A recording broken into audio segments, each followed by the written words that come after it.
Okay, I'm back again, and I am reading the first part of the last chapter, chapter 16 of George and Marina, the Duke and Duchess of Kent.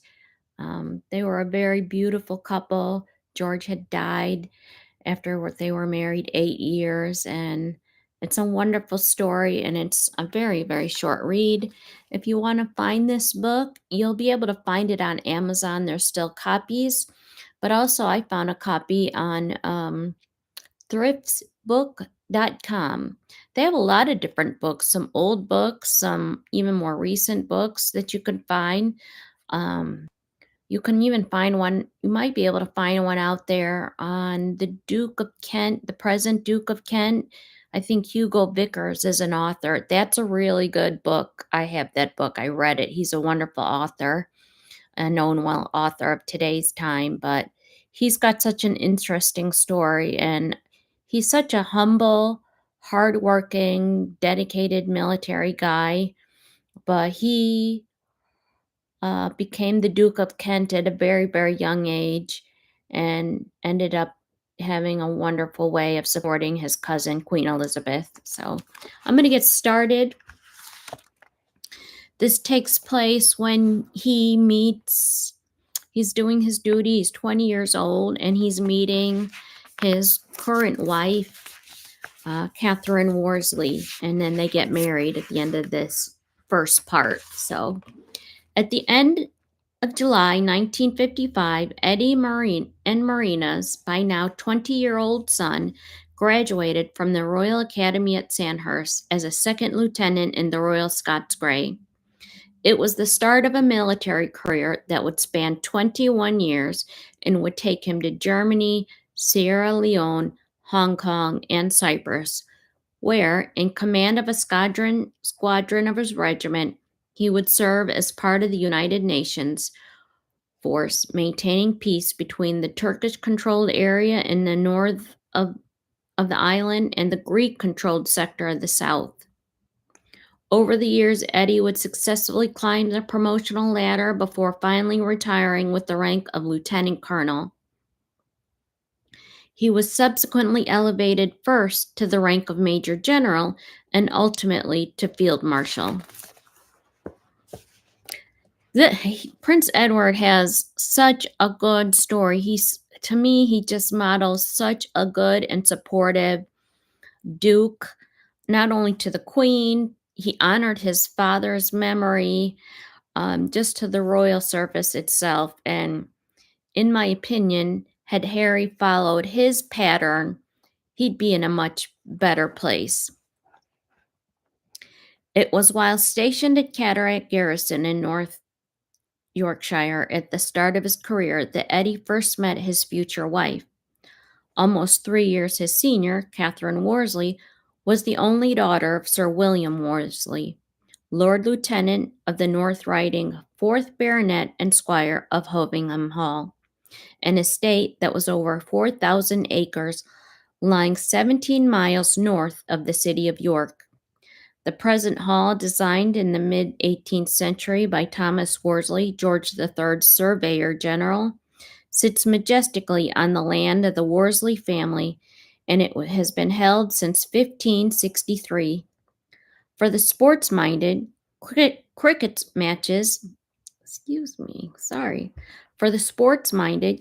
matches have been held on the lawns at Hovingham since at least 1858, and it was Catherine's father who not only captained Yorkshire in the late 1920s, but he was also president of the Yorkshire County Cricket Club for many years, playing host to such legendary players as Len Hutton, Freddie Truman, and Jeff Boycott.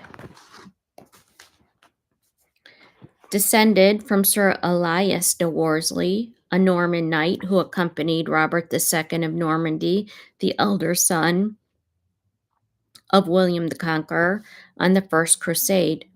The family would also count Sir James Worsley, keeper of the wardrobe of Henry VIII, as well as the avowed anti-monarchist Oliver Cromwell, England's first Lord Protector, among their forebears.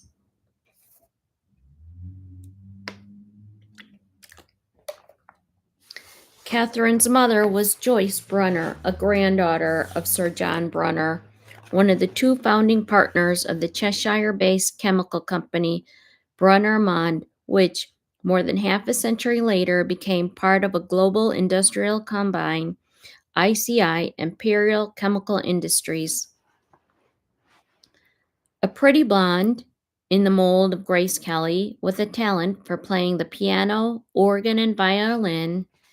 In later life, as Mrs. Kent, she would become a music teacher at Wainsbeck Primary, a state school for boys and girls in Kingston upon the Hull, and would also establish the music charity Future Talent. Kate Worsley was working as a kindergarten teacher when she and Eddie's romance began. At around the same time, Eddie's sister Alexandra, who it is said at one point hoped to marry the Irish peer Raymond O'Neill, stepson of James Bond creator Ian Fleming, had also met her future husband in the Honorable Angus Ogilvy, the second son of the 12th Earl of Airlie, the Lord Chamberlain to Queen Elizabeth, the Queen Mother. While her children were almost inevitably going to fly the nest at some stage, Marina, the Duchess of Kent's attitude to the aspect of family life was ambivalent.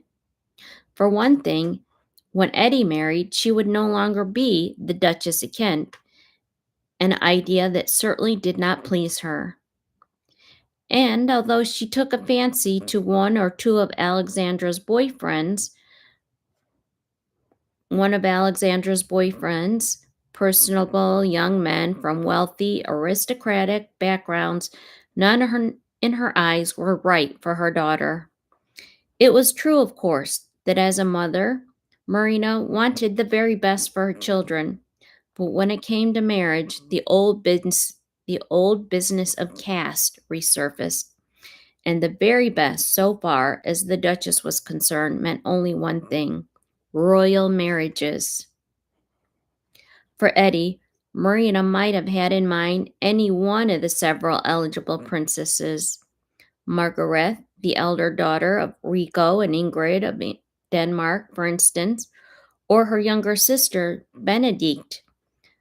There was also Beatrix of Netherlands, the eldest of her old friend Queen Juliana and Prince Bernhard's 4 daughters, as well as her younger sister Irene. For Alexandra, however, there was really only one decent catch: Harold of Norway. Oxford educated, he was the only son of Marina's one-time suitor, King Olaf, and it's well known in royal circles that the Duchess of Kent would like to have seen her daughter become crowned princess, and eventually, like Princess George's Aunt Maud, many years, become the Queen of Norway. Dynastically, therefore, the marriage of her elder son, and when it came to her daughter, too, they were something of a disappointment. Yet all the same, they were going to happen, even if the Duchess did wonder whether Kate Worsley was perhaps a little too old for Eddie, or perhaps a little too young for marriage. Were they really right for one another? Such were the questions that occupied Marina's thoughts. After all, as Princess Alice, Countess of Athlone, once put it, as she was to be proved right in several instances, and those who were born royal could really cope with what it meant to be part of the royal family and the responsibilities it entailed. Though uncertainty, therefore, Marina prevaricated, deliberately withholding consent to her son's marriage for almost 3 years. During that time, Eddie went away to Germany with his regiment, and Katherine went to stay with her elder brother John and his wife Caroline in Canada, where, because of his business interests, they had set up home. When, after a year apart, Eddie and Kate both returned to England, their feelings for one another had withstood the test of enforced separation, and Marina, who wistfully told a friend, "It seems Only the other day, Eddie was a little boy. Finally, giving them her blessing, on the 8th of March, 1961, she formally announced Eddie and Kate's engagement in the usual way for these things via the court circular, which read, "It is with the greatest pleasure that the Duchess of Kent announced the betrothal of her elder son, Prince Edward, the Duke of Kent, to Katherine, the only daughter of Sir William and Lady Worsley, to which the union of the Queen was given her consent." When royal diaries were coordinated, Thursday, the 8th of June, was chosen as the most convenient date for the wedding, which would take place not in London at Westminster Abbey as had expected, but at York Minster. It would be the first royal wedding there since the Plantagenet King Edward III married Philippa of Hainault, daughter of William I, Count of Connaught, Holland and Zealand, on the 24th of January, 1328. Another decision that had to be taken was who would be asked to design Catherine's wedding dress. Until now, Norman Hartnell, the doyers of the royal coutures, who had designed Prince Margaret's wedding dress only the previous year, and who was in the immediate choice when it came to grand royal occasions, usually received the royal summons.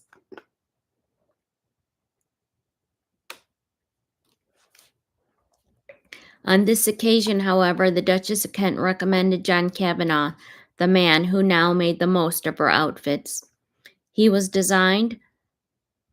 designed Princess Alexandra, and in 1970 would provide many of the dresses Princess Anne took with her when she and Prince Charles accompanied the Queen and Prince Philip on official tours of Australia and New Zealand. Reminiscing, Kavanagh recalled that Marina had told him that Katherine would like him to design her wedding dress and asked, "Are you up to it?" By that, she did not mean was she up to designing the bridal gown. That was accepted without question.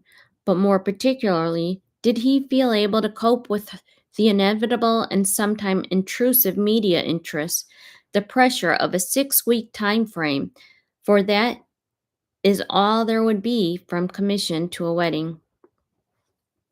wedding day, and the additional requirement of designing and making the outfit both she and Princess Alexandra were to wear. Unfazed, Kavanagh, who had begun his career, as he put it, picking up pins for Edward Molyneux, the man who had designed Marina's wedding dress, and to whom he would become principal assistant, submitted 5 thumbnail sketch designs to the bride-to-be. At his salon in Curzon Street in Mayfair, he handpicked a small team of fitters and seamstresses and set aside a second-floor workroom in which, to discourage unwelcome attention, the windows were blacked out and the door, which he instructed, was to be kept locked at all times, and it was reinforced with steel. Once Katherine Worsley had chosen the design for her dress, Kavanagh went in search of the right fabric. In France, he found it a shimmering white silk gauze woven with a pearl motif. When it had been seen and approved by the bride, he placed an order for 237 yards, just over 216 meters. That would make up the dress with its fitted bodice and stand-away collar, long sleeves, full skirt, and a 15-foot train. It was the train that initially caused Marina and Katherine some concern, for not only did the diaphanous skirt form its own train, but a second and still longer train fell from the waist. In terms of length and volume, it seemed to swamp the workroom. Kavanagh calmed their anxieties by explaining that while it looked unmanageable in so limited a space, its proportions would be reduced to the appropriate scale within the Gothic immensity of York Minster. With that out of the way, 2 further considerations needed to be dealt with. First was how the fabric would behave during the ceremony when Katherine had to kneel and stand unaided. Producing a stack of telephone directories, John Kavanaugh arranged them to the height of the prayer desk that she would use. Kneeling and standing, the silk gauze presented no problems. As she walked, however, it was discovered the train pulled on the carpet floor.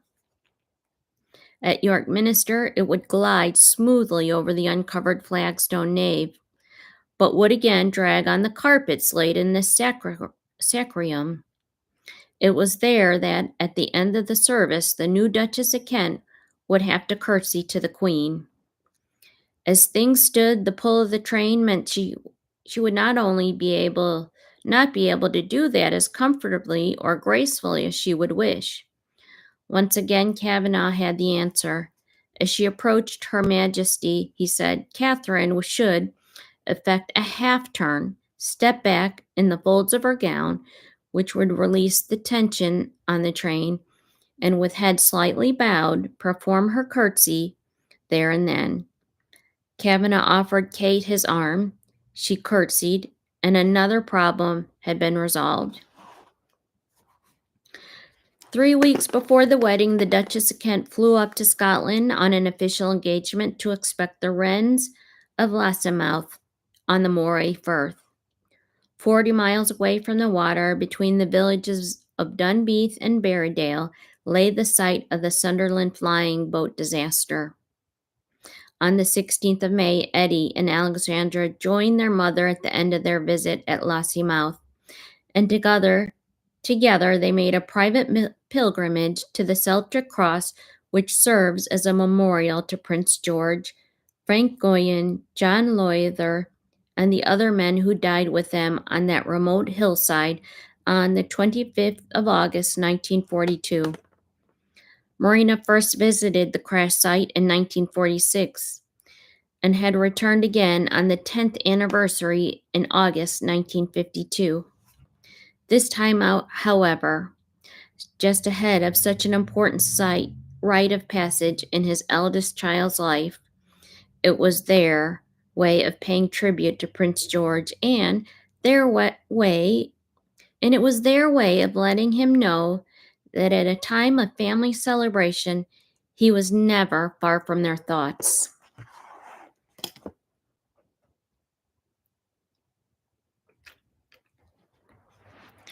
On the day of the wedding itself, an almost typical June day of sunshine, rain, and dark cloud, Marina, elegantly dressed by John Kavanaugh in champagne silk organdie, and Alexandra in azalea pink, drove from Helmsley, some 25 miles from York, where they had been staying with friends, to the Cathedral Church of St. Peter, as the Minster is properly known. Meanwhile, the Queen and Prince Philip, together with the Prince of Wales, the Queen Mother, Prince Margaret, the Gloucesters, with Prince William, Mary, the Princess Royale, Princess Alice, Countess of Athlone, and a host of foreign royalties who traveled up from London on the royal train, they made their way to the Minster. It had been the only time in its history that York Railway Station, its red carpeted platform bordered on either side with banks of pink and blue hydrangeas, had welcomed so great a number of distinguished visitors on a single royal occasion. A year before, in May 1960, when Princess Margaret married the fashion and society photographer Tony Armstrong Jones, foreign royalty had been very conspicuous by their absence. Only Queen Ingrid of Denmark, Margaret's godmother, had attended the Westminster Abbey wedding, along with a handful of minor German princes. The general feeling was that Princess Margaret had married beneath herself, and Europe's ruling royal houses were all but unanimous in their reaction. Indeed, having lunch with the Duchess of Kent and the Princess of Alexandra, Noel Coward had noted in his diary, "They are not pleased over Princess Margaret's engagement. There was a distinct froideur when I mentioned it." For Edward's wedding, however, Europe monarchies past and present would be well represented, sitting with the British royal family where Marina's sister Olga Woolley had died in 1955, and her husband Paul of Yugoslavia, and cousin Ina, otherwise known as Queen Victoria Eugenia of Spain, behind who sat her grandson Don Juan Carlos. A decade later, he would become Generalissimo Franco's nominated successor as Spanish head of state, and upon his accession in 1975 to the restored Bourbon throne, the first reigning king since 1931. Sitting next to him that day in Westminster was Princess Sophia of Greece, the elder daughter of King Paul and Queen Freddie, whom he met for the very first time and would marry in Athens the following May, with Eddie's sister Alexandra among the bridesmaids. There, too, was Sophia's brother, Tino, otherwise known as Crown Prince Constantine of Alanus, and together with the heirs to the Danish and Norwegian thrones, Crown Princess Marguerite and Crown Prince Harold, Princess Irene of the Netherlands, and Prince and Princess Frederick of Prussia, Prince Tomislav, and Princess Alexandra of Yugoslavia, and Prince George of Denmark and his wife Anne, a Bosnian niece of the Queen Mother.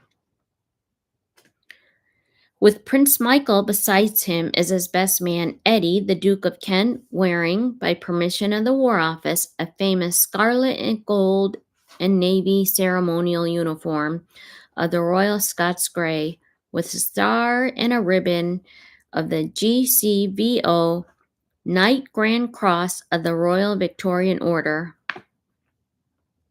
Across his tunic awaited the arrival of his bride.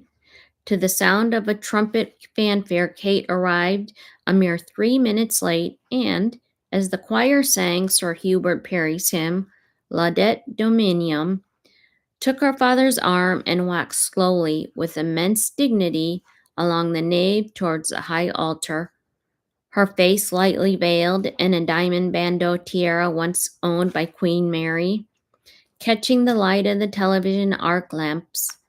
Behind her walked 11 attendants, 3 page boys in yellow silk jackets, white breeches, and buckled patent shoes, and 8 bridesmaids, headed by Princess Anne, wearing rosebud-trimmed Kate Greenway dresses of white silk with roses in their hair.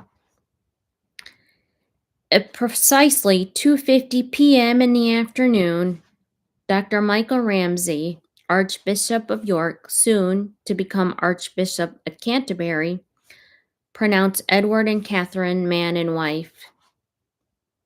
At that moment, as they knelt in prayer, Marina ceased to exist as the Duchess of York. That distinction has now been passed to her new daughter-in-law with her son's marriage, and as widow of the Duke, Marina would, in usual circumstances, have become known as the Dowager Duchess of Kent. But Dowager was an aging designation, conjuring up images of white-haired old ladies in black satin and lace-smelling lavender. And not quite fitting of somebody 55, it was definitely not a title the stylish Marina intended to adopt. And indeed, there was no necessity for her to do so. She had been born a princess with the rank of Royal Highness, and that style, as it is known, was still hers by her own right. With the Queen's approval, therefore, she was now to be officially known as Her Royal Highness Princess Marina, the Duchess of Kent.